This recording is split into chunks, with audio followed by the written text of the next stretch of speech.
So I tried to dress appropriately, and also maybe the bright colors cover up the lack of my voice. I'm still trying to get over this cold. Hey guys, what's up? Eddie Alho here with KissAnalog.com. Today we're going to cover the color of noise. So, of course, I tried to dress appropriately, and what we're going to do is, first of all, talk about the color of noise. What is that? There's white, pink, violet, blue, brown, gray. Well, we're going to take a look at those on the scope over here. We're going to see what they look like at the signal level and at the spectrum, and we're going to listen to them on the speaker so we can kind of get an idea of the difference between these. All right, so let's just talk about these noises and what they're used for. White noise, been around for a while. That's one I'm most familiar with. It can be used for noise canceling. I worked at a place, a large aerospace company in Seattle, and large cubic work area we worked in, and very nice cubics, nicest ones I've worked in, I think. We had a lot of engineers, and you'd think there'd be a lot of noise, but you know, when I first walked in, I thought, wow, this sounds quiet. And the guy walking me around explained that they had white noise being broadcasted, so it dampened the noise. It did a really great job. I understand it's also used for psychoacoustics, as well as some of these other colors. Help, you know, for sleeping and other things. Kind of quiets the mind, I think, is what I understand, but it also cancels noise. So it's used for those things, and I designed a filter one time with white noise.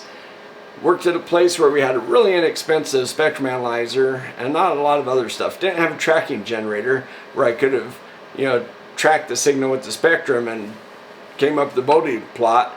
Instead, it occurred to me I could use a white noise generator where it broadcasts noise across the bandwidth of interest. And what didn't come out of my filter, or you know, I could look at the output of my filter and see how my filter responded to that. It's pretty cool. Something we'll try one day, and I'll demonstrate that. Then there's pink noise. Pink noise is used by sound engineers. If you want to tune a room, then I think what they do is they broadcast that pink noise, use a real-time analyzer to see what comes back, and they can tune the room. So then there's violet and blue, which are very similar, and they are used by, I think, video engineers for dithering techniques, which I don't know how they do that, but that's what I understand. So anybody else have ideas about how these sounds are used, please comment. I'm sure we'd be interested in hearing that. There's also brown noise, which is kind of opposite to blue and violet, although as it's just an inverse property, so it's kind of used in a similar fashion, I think. And then we have gray noise, which is used again by audio engineers. It is a noise that our ears, our perception of sound is different. We have a different, you know, intensity level at some frequencies, like say 1 to 4 or 5 kilohertz. We hear those frequencies a little louder at the same amplitude as say a lower frequency or high frequency. So so what that curve does is, say from 20 hertz to 1 kilohertz, it ramps down. So that's kind of, so it kind of looks like, you know, it's kind of lopsided bathtub. It drops down to low frequencies, and then after about 4 or 5K, it ramps back up to 20K, where it comes back up to the top. So kind of, you know, a lopsided bathtub. And that's supposed to be more pleasing to the ear, that we hear that all the sounds more evenly. Sounds kind of like rushing water. And actually, I think the blue kind of sounds like that as well. All right, so let's just talk about how those noises are made. White noise is pretty simple. Every frequency has the same amplitude signal. So 1 kilohertz, you got 1 kilohertz, 2 kilohertz, 3 kilohertz, sine wave. You have these waves at every frequency. All right, so then pink noise. Pink noise is like white noise, but it has a little less energy at higher frequencies. And the reason why is because it has the same energy per octave. So every time you double the frequency, you get an octave, right? And you got the same energy as the octave before. So 100 to 200 hertz, for instance, you have the same energy as 200 to 400, even though you're traveling further. So imagine when you go from 5K to 10K, that's the same energy as, say, 500 hertz to 1,000 hertz. So you get less energy at the high frequencies, so it doesn't sound as high pitch as the white noise. And that one's, like I say, used by audio engineers. All right, so then there's violet noise. Violet, it increases amplitude 6 dB per octave. So it just has a slope where you can imagine it's going to sound brighter. It's going to have a higher frequency content. Blue noise is very similar, except for it's 3 dB per octave. So a little bit more energy at the low end, so it's not quite as bright. And then there's brown, which is the opposite of purple. It's 6 dB minus 6 dB slope, so it has a little lower pitch, lower frequency.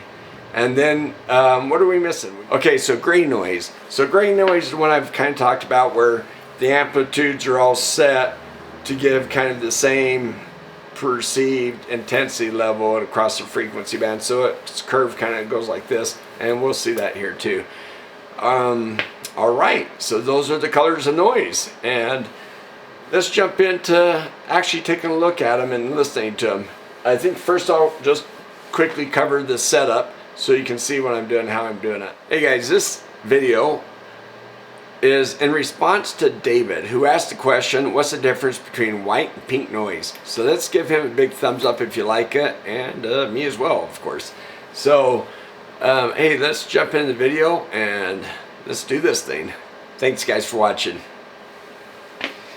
And hey, by the way, did you like the suit? Okay guys, here's the setup. I'll be using my phone with this really cool app. I'll give you the name of here, and has white noise, pink noise, brown, blue, violet, and gray. And we'll take a look at each one of those, and we'll use this really cool little amplifier board I'm going to review. Has a Bluetooth module. You see the Bluetooth antenna right here, and the light's talking to my phone right now, and you can see the volume here. I can control it with the little buttons here, up and down. Really cool. So yeah, alright, so the power comes in here. I've got 9 volts. I only need 9 for this test, just to show some noise. And we got left and right speaker outputs, and that's pretty much it for this board. Really simple, really cool. Power amplifier chip there. That chip's very efficient, but yet it really does need a heatsink there, so we'll stick a heatsink on that during the my review of this, which is coming up probably next. What the heck, why not? Yeah, love this app too. Kudos to the guys who did this app. Alright guys, thank you. Okay, and this is the view of the setup. I think that's a Paradigm speaker that I've got in this test. And the power supply, the GW power supply, and it's set at 9 volts. And the Siglent SDS 1202X. There's our setup. Let's do it. Okay, so just to explain something about a spectrum, this is the FFT. This kind of appears the normal oscilloscope screen. It's kind of washed out because we're at 20 milliseconds per division. We're 10 kilohertz. So we just see a whole bunch of sine waves on top of each other, and we need to do that so we collect a lot of data for this, the spectrum. Here what we see is a peak wherever we have a frequency. So right here I have 10 kilohertz coming in, and so I see a peak here at 10 kilohertz, and it's 1.81 volts up here RMS, and down here it's 5.1 volt or dB volts. Okay, so that's 10K. And around here we don't see it. We see one little peak here, but it's kind of flat. Now, with the spectrum, the way we have it set up, it's for the audio spectrum, 10 kilohertz at 2.5K per division. So that way we have 1, 2, 3, 4, 5, 10 divisions times 2.5K, we go 25K. So this way we cover the audio bandwidth. So we start actually right about here. We're missing 2.5 here. So right here's 0, 2.5K, and this is 5K, 7.5K, 10K, and that's where we see our spike. Now the other thing with this scope, this one has really nice FFT capabilities. So what I can do is I can come to this third window and collect more points, and that's how many points. It's kind of like the samples per second up here. So down here, some scopes are only limited to 1,000 points, and even some expensive ones. So here we can go 2,000, and you may have a scope that goes 2 or even 4,000. This one goes all the way down to 16, which is pretty amazing. So every time I do, you see the noise. This is called the noise floor. This is just noise in the signal, just what ambient noise they call it, another way, but it's noise floor. And we still see kind of a spike going on here, but every time I increase the points, we increase the resolution, and it brings the points down. So I'll go 8,000. Really, that dropped it down. And you want to do it until you drop it as low as you can, and then after that you're just collecting more points you need. I think when we go here, we're really collecting more points we need. Let's see. It brought it down slightly, so I'm going to leave it there. So that's max point. So we got a lot of data here. So you see that sharp, and also see how sharp it got at 10K. So it was kind of fat before, but it really got a lot of resolution, and now we see one spike. So that's where this is different than the scope output, is you see spikes at every frequency, and the amplitude, in this case 5.12 dB volts, tells you the amplitude of that frequency. So right now we have 10 kilohertz up here, and that's all we see here. There's actually some noise, something over here, and that's about, you know, if this is 2.5K, this first grid, that's 5. Maybe that's 3 kilohertz, so there's something. And then here you see a couple of spikes every once in a while. Okay, now let me just show you. I just want to show you how this works so you'll understand when we get to the noise. So I'm going to drop it to 8K, and you'll see it move over the spike. You see it move? Same amplitude, just moved over. Okay, now we'll move over to 4K. Takes a moment because it has to do all the math, because I got all those points. So see, there's 4K, and we'll go to 1K. Okay, and there's 1 kilohertz. All right, now let's jump up to let's see, 16K. Okay, 16K. Now we'll go all the way to 20K. Alright, so you see how that worked? When we go to the noise, it's putting a whole bunch of these spikes up at one time.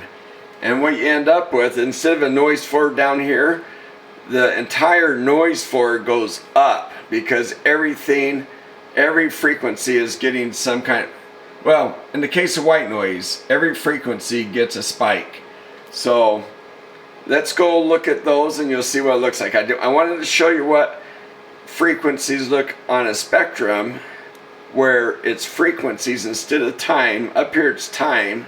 Up here, down here it's frequencies. So frequency and amplitude. You know, scope is time and amplitude. So just wanted to point that out before we go look at the noise.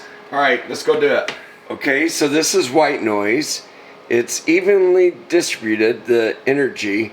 Every frequency has a certain amount of energy, and they're all equal. So you get this basically just a noisy, steady line all the way across. So just to set up the screen, so you can see what I've done here, is I've got 10 kilohertz in the center and 2.5 kilohertz per division. So center's right here, 10 kilohertz. Here's a blue arrow down here where the trigger is. 10 kilohertz, 2.5, that's 12.5. 15 kilohertz, 17.5, and 20 kilohertz. And it looks like the amplifier is rolling off there. it could be our signal generator. That's the way it's designed. I'm not sure because this is the first time I've done this test. But I guess since we're only kind of comparing the signals at this point, I will just have to get back to you when I do another amplifier. So here's 0, 2.5, 5K, 7.5K, 10K. And we get a nice flush line. Okay, let's give a listen to this white noise. Kind of sounds like an old radio that you've tuned out of a station, right? Okay, so that's white noise. Let's look at pink noise. Okay, now pink noise is also this scope, I'm taking a lot of samples, so it's taking a minute to do the math, but it's also should be really flat. It looked like it rolled off here, but it should be pretty much a flat waveform across here as well. Now the amplitude's dropped off because there's less energy. There's the equal amount of energy per octave, but there's a lot more frequencies in the high, and a lot up here in the high frequencies. There's a lot more energy per grid than over here, right? So that's kind of a flat line, rolls off again. Okay, let's listen to that, the pink noise. Okay, that's pink noise. Let's go to white. So white noise has a higher pitch, right? A little higher frequency. Go back to pink. Alright, so there's the difference between white and pink noise. Now, you know what? Let's go to blue noise. Now, blue noise kind of ramps up about 3 dB per octave. So it's just a slight roll up, so you get higher energy at the higher frequencies. So should sound higher frequency, right? Here, let's listen. Here we go.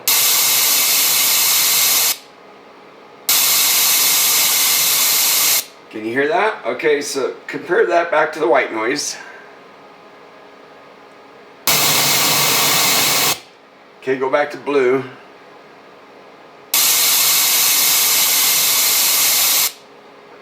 Alright. Now let's do the violet noise. Now violet is just a more pronounced version of blue. It's a little steeper, it's 6 dB per octave. So it kind of has the same look, right? Okay, it should be a little higher frequency. Can you hear that?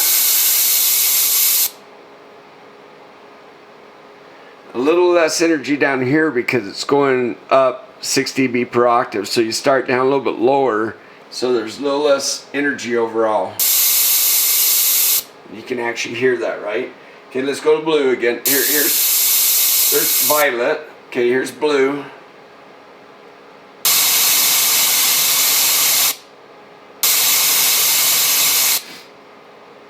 Okay, now go back to violet.